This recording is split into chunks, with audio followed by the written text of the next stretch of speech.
الشريعة الإسلامية. إيش نظرة الشريعة للفيران؟ سؤال.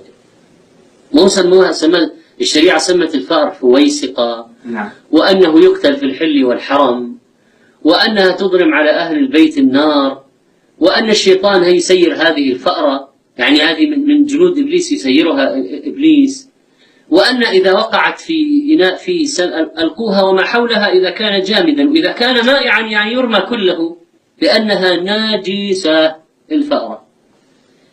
يعني الفأر في الشريعة الإسلامية شيء ممقوت، يعني مفسد، يعني كائن مفسد. إيش رأيك الآن بالفأر عند الأطفال؟ يعني بعد توم وجيري إيش نظرة الأطفال للفيران؟ يعني حتى الأشياء اللي طبعا أو شرعا أو فطرة أو عقلا يعني كائنات يعني ممقوتة، صارت عند الأطفال حاجة عظيمة ومحبوبة الفيران. ترى يعني ميكي ماوس هذا شخصية عظيمة، يعني مع أنه ميكي ماوس هذا يعني يقتل، يعني أصلا يعني على